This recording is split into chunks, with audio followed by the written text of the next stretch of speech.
So look, this is part 15.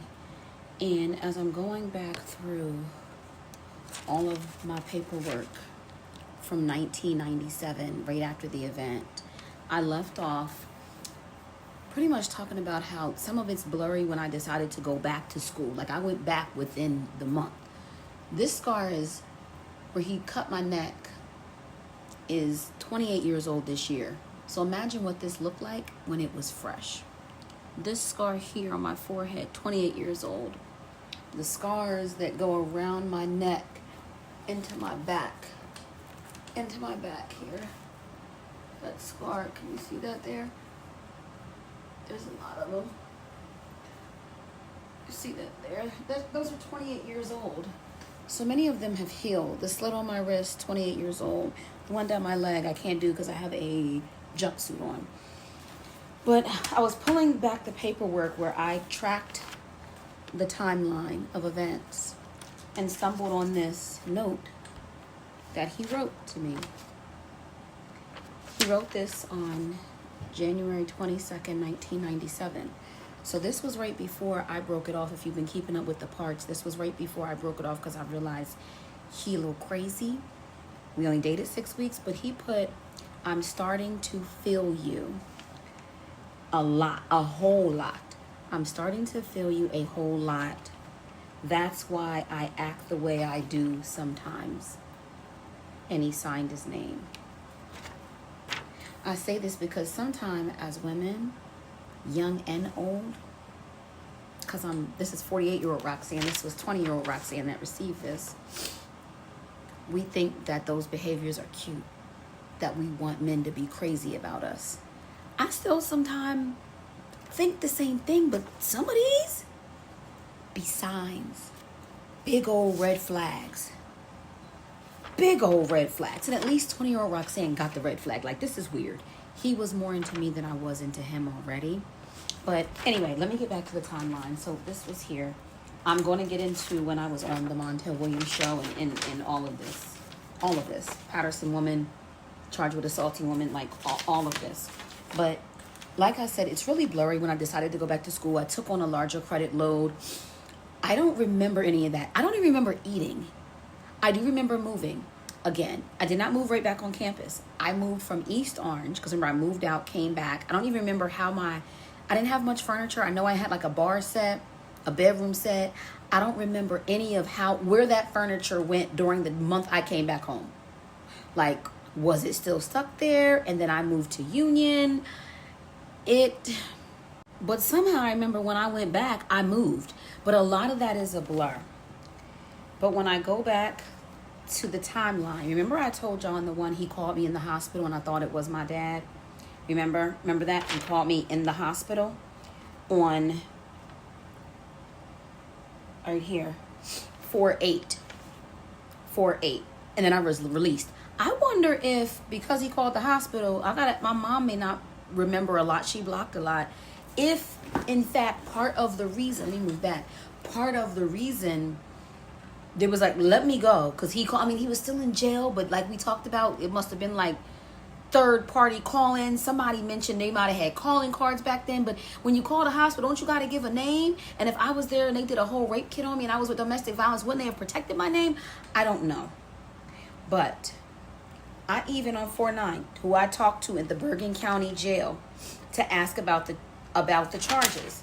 So here's a breakdown of the charges. I also called Essex County. Like, I kept notes. 20-year-old me did a good job of keeping these notes. So the charges that he got transferred to Passaic County. Okay. So the charges, he had 5 charges. Now, y'all been wondering. 1 attempted murder, 2 aggravated assaults, 1 sexual assault, 1 weapons charge, and 1 contempt of the restraining order. Keep this in mind, because just because they're charged doesn't mean this is what they will end up getting. He was charged with attempted murder. He was charged with it along with the aggravated assaults, and he had a $50,000 violation. I don't know what this is, restraining. Maybe it was a fee, like because he violated the restraining order was $50,000, right? But look, check this out. He called me again on May 2nd. He had just called me in the hospital. Called me again on May 2nd. I don't have any notes. I think, well, what I did was write down the number it called from. And I put C bill, C-A-T-N-T phone bill. So I know at this point, and then I did a police report because it says C police report on May 3rd. Now, this is what pissed us off as this began to unfold. By May 19th, they lowered his bail to $230,000. I don't know what it was at first, but oh yeah, I have what happened to him here. They lowered the bail. And I remember us going to the hearing and the family being excited. And what got me was that if I'm a mom or a sister who were there in the courtroom and this happened to another female, even if it wasn't my fault, I would say, I'm sorry, or attempt to say something. When I say, and I probably met each of them maybe one time. I don't even remember if I really met. Yeah, I met each of them like one time. I don't remember any type. So look, ignore me. I'm realizing my lashes need combed. If I was the mom or the sister, wouldn't you have tried in some kind of way to have said something to me? Apologize, something. I remember the tension in that courtroom, and they always would have extra, whatever the bailiffs, what the sheriffs, I don't know what they're called, lining the path. You would think we had been in a relationship for years, had children together, and it was tense. Like, why y'all got this type energy against me? I'm 20. Mind you, at this time, I still didn't know he was 32. I still didn't know he was 12 years older than me. Still didn't know this, but why y'all got this energy? Why the mom who warned me on the phone when he had choked me out when I broke up with him the first time? Why, if she knew what harm he had done to other women, why would you have that energy towards me? The sister looked like Grimace, the mother looked like Grimace. Yeah. Don't forget, mom lived on the first floor with the daughter. He lived in the basement. Sister lived upstairs, like on the third floor. Or maybe the mom was on the second too, and the daughter was on the first floor. I know he was in the basement, you know, from the attack and everything. So anyway, so look. So we went to court several times. So this was 5/19, bail lowered. I remember not too long after that, I think I'd already moved into my new apartment. But look at this. Spoke with prosecutor, motion to lower bail on June again. $250,000, not reduced, no 10%. Okay, his bail was revoked. So that was a good thing. Bail was revoked. He did not plead guilty. So for me, you see my note. What is he pleading? Well, if you're not pleading guilty, what are you pleading? But I guess because of the charges. This is the thing. When they picked him up, they told me they found him down the street at his cousin's house. They followed some of the blood. They followed the blood. Found him at his cousin's house. When they got him, he was hiding behind a sofa. And he said, yeah, I killed that B-I-T-C-H. I killed her. She deserved to die. She took her love from me. She deserved to die. Something he repeated later on in the courtroom at the sentencing. So what you mean? What you pleading? Oh, he had gotten an attorney. Let me tell you what he started pleading. Diminished capacity. This mother pleaded diminished capacity. Now I'm jumping ahead because there's not much more. I'm trying to wrap these parts up. But second appointment for grand jury. The first time Cupo was sick. Oh, Cupo was Cupo the prosecutor? Who was Cupo? Cupo must have been a prosecutor. Because I got names everywhere. So we don't, and mind you, every time my family was coming up from Pennsylvania up to New Jersey, up to Paterson, New Jersey. At this time, school was about to start again. I was about to start my senior year at Seton Hall University. So I'm still reading from the breakdown, right? Because when I say all this was like a blur to me, and you might be like, what happened to Eshawn? I remember at this point, I'm going to insert pictures if I can, if I decide to go back in my thing.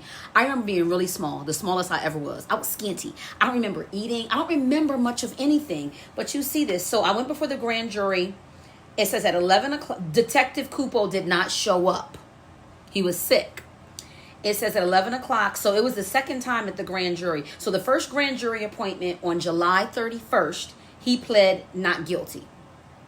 We go back a month, almost less than a month later on August 21st, 1997. This is 28 years ago. Oh, this time Detective Cupo did not show up. So first time he was sick. Now I'm looking at my notes. Second time he didn't show up. What the fuck? This is how they treated. And it was in Paterson, New Jersey. So this is what I mean when I say you're a victim of a crime, and while the person that caused the harm on you gets to choose their attorney and get the best defense, you don't get to pick an attorney. You got to go with the prosecution. And with their BS, with their jobs, they're underpaid. Not knocking what they do, because we appreciate what you do, but I'm just saying the injustice in it, because when I go back down all of this, I realize, how much I didn't have a say so, because you don't. They decide what justice looks like for you. They decide. The system decides what justice looks like for you. So he didn't show up again. So at 11 o'clock, it says, I went before 23 jurors. 23? Why was it 23? What did I mean? Before 23? Anybody tell me what this means? What did 20-year-old Roxanne talk about when she put 23 jurors? Did I mean 13? Did I mean 12? It's not 20. I told the story, showed pictures, call next Friday after 3 o'clock for a result. Maybe this was a different process then. I don't know why I had 23. So it shows I called. It said next Friday. So for some reason I called 8 days later. Called the number. It says yes with an exclamation point. Indicted. Next week arraignment. Call. We're already in September. I know I'm back in school at this point. I'm back on campus, but I'm not living on campus, right? Spoke about charges, criminal attempt, murder, not on schedule to be arraigned, October. Final restraining order hearing. He was in contempt. So I carried out even when he called me in the hospital when he was arrested. That was another violation of the restraining order. So they got that. He was arraigned on October 14th and offered 20 years with a 10 stip. He rejected it, and they ordered a psychiatric evaluation. So you know where this is going, right? You know where this is going.